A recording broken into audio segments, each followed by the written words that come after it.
The second soil, and we'll stop with this one, is the stony soil, verses 16 and 17. In a similar way, there are the ones on whom seed was sown on the rocky places, who, when they hear the word, immediately receive it with joy, when they have no firm, and they have no firm root in themselves, but are only temporary. Then, when affliction or persecution arises because of the word, immediately they fall away. There's so much to say about this. How am I going to do this? Frustrating. Let me just dive in at the point of joy here. Now, we already know these are people who have superficial dirt at the top, but there's rock bed underneath just below where the plow was. So when the seed goes in, starts to grow a little bit, everything pushes up because the roots can't go down. And so you have this artificial idea that, oh, this is wonderful. Look, it's growing, it's going everywhere. But because the roots can't get past that hard rock bed, they can't get to the water. When the sun comes out, it burns the plant before it ever produces anything. That's this kind of person. This is the person depicted as the one who receives the word with joy. This defines for me an emotional response. An emotional response with joy. And we all look at that and we say, oh, you know, I talked to so-and-so, gave them the gospel, and which is, I don't understand it. You know, they're not around, they don't come to church, they don't confess the Lord, and they were so happy when it happened. Let me give you a simple principle. Joy is not the distinguishing factor of true conversion. Joy is an emotion. It is not the distinguishing factor of true conversion. In fact, a more likely distinguishing factor of true conversion would be sadness, brokenness, mourning. What does James tell us in James 4, 6-10? Weep, mourn. That's what conviction produces. Blessed are the ones who mourn. Matthew 5. Don't ever assume that because somebody is demonstrating joy after having prayed a prayer or whatever they did to assume they were making a commitment to Christ, that signals reality. It does not. In fact, more often than not, it may be a giveaway that that's not a real conversion at all. Joy comes in the wonderful relief and release of true conversion. Let me tell you something. Never make a gospel appeal to people's emotions. Never. Never. That's why we don't have some kind of an emotional appeal here and play all kinds of schmaltzy music in the background. I don't want you to do anything because we work your emotions up. Never appeal to people with any kind of gospel appeal that is directed at their emotions. Why? Because you can manipulate people's emotions. And frankly, most people have issues in their lives that make them sad. And if you work well enough on their emotions and you're clever enough at it, you can promise them happiness. And when they make some kind of superficial step, they'll have a momentary kind of relief. There'll be a kind of newly stirred up feeling that they have. Oh, now God's on my side. Now I'm going to heaven. This is wonderful. And you've accepted me and you've embraced me. And may not signify anything at all.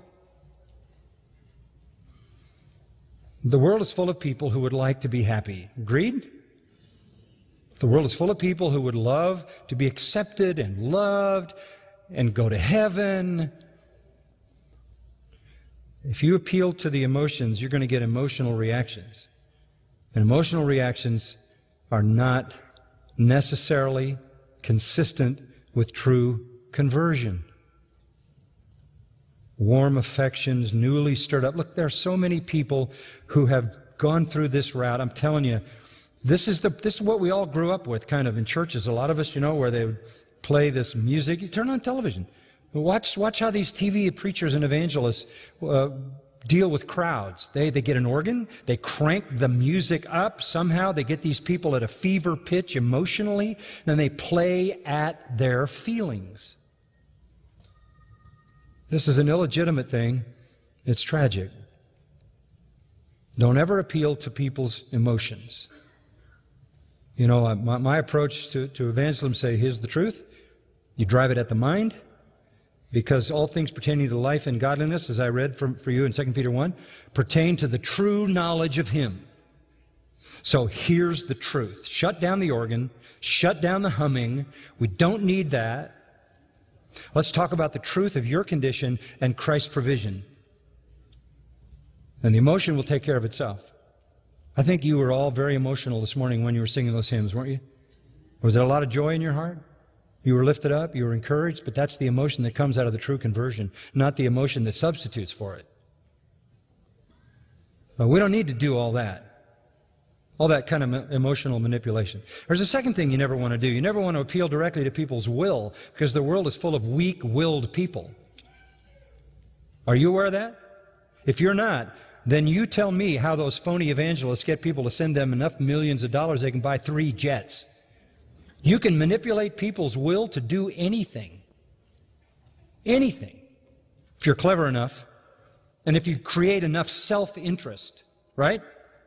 Oh, I know what's going to happen when I send in my money. I'm going to get rich. I'm going to get healthy. I'm going to be successful.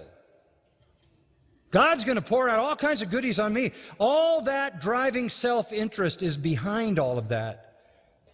And if you want to go after people's emotions, you can get them. And if you want to go after their weak wills, you can get them. But if you're going to proclaim the gospel, you have to go after the mind. And it has to be a true understanding of the gospel. It's about knowledge and how you respond to the knowledge.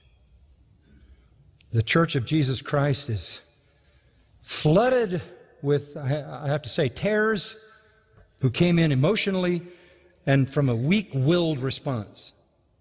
But they're not the real thing. And it shows up. Verse 17, they have no firm root. So, they're just temporary. Temporary converts. Man, oh man. Wow. So many that have gone through my life. So many. And even when you preach the gospel to the mind, you still get superficial converts. What finally does it for them? What chases them away? First, affliction. Oh, guess what? You told me I'd get rich. You told me I'd get healed. You told me that Jesus would make me successful. Guess what? I have cancer and my husband left me. I'm out. Any kind of pressure. Thalipsis is the Greek word. If it's not real, the pressure will prove it. That's why Peter says, and it's so important, that trials prove your faith. That's why you long for trials, because when you come out of a trial and you have experienced an enduring faith, that's giving you assurance. If you ask me how I know I'm a Christian, I can't tell you there's some mystical way. You know how I know I'm a Christian? Because I've been through enough trials in my own life and enough trials in the lives of people around me for enough years, and I have seen that no matter what the trial is and no matter how it comes, my faith never wavers. That's not credit to me. That's the faith that God gives that saves. It's like a rock. The false faith, when the trial comes and you can't cash in and you don't get what you were told you're going to get, and Jesus doesn't do what you thought He was going to do, you're gone. Even worse, persecution. You're not going to take that. Hey, that wasn't in the bargain because you came in on self-interest. People who appeal to the will and appeal to the emotion appeal on the level of self-interest. And self-interest is going to lead you down a very, very dead-end street. Because life's not going to be like that. God isn't going to promise you to make you healthy, wealthy, and prosperous the rest of your days. No way. So, when the trouble comes, you're going to bail, or when the persecution comes, you're going to say, well, I didn't bargain for this. And Jesus was talking to the people right there, sitting there with Him, named disciples. How do I know that? Because in John 6, it says, many of His disciples walked no more with Him. Pfft, gone. Why? Well, they weren't going to suffer. He was just talking about the fact they're going to have to eat His flesh and drink His blood. Starts talking about death. They say, we're out of here. And he says to the other disciples, the apostles, will you also go away? And we hear that triumphant statement of Peter, to whom shall we go? You and you alone have the words of eternal life, and we know you are the Holy One of God. We're hanging in here. It's because they were given the gift of a real faith. I mean, this is like building a house on the sand, isn't it? If it's built on emotion and the weakness of the human will, purely predicated on self-interest. Trouble in life, persecution in life will reveal all of that.